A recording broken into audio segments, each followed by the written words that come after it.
듣고 있어요.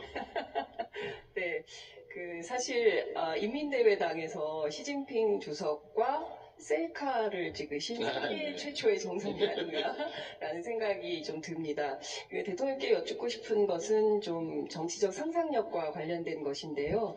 사실 우리는 5년마다 대통령이 바뀌기 때문에 지난 30년 한중 관계를 결산해 볼 때 처음에는 발전기였다가 조정기를 거쳐서 사실상 갈등기를 거쳤습니다.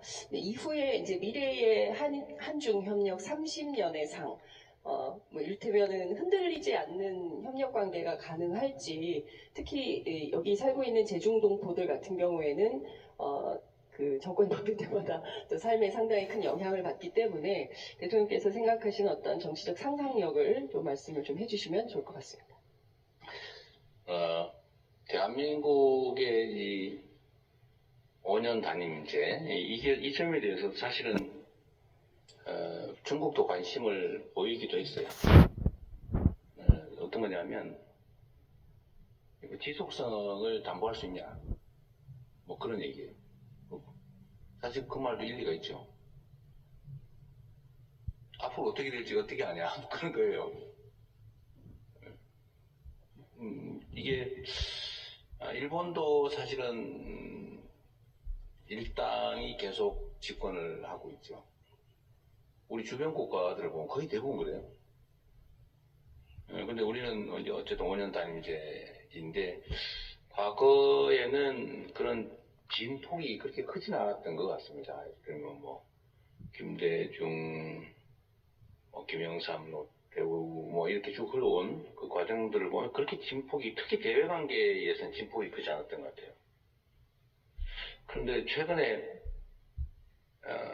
전체적으로 진폭이 커졌는데, 대외 관계에서 이 상상 이상의 급변이 있었던 겁니다. 황당무계했을 거예요, 주변에서.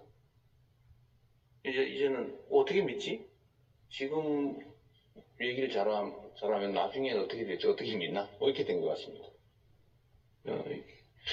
미국에 똑같은 현상이 있다고 제가 들었거든요.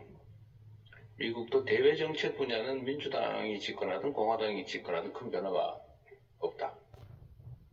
그리고 외교 안보 분야에 관한 한 큰 차이가 없다.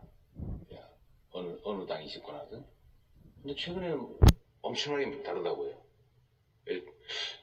우리는 저희가 가장 최근의 경험으로는 완전히 천당과 지옥을 왔다 갔다 해버려가지고 뿌리끝이 흔들려 버린 거죠. 대외 정책이. 특히 동북아 부분은 그런 것 같아요. 더 심한 것 같습니다. 이 점에 대한 우려가 있는 건 사실이에요.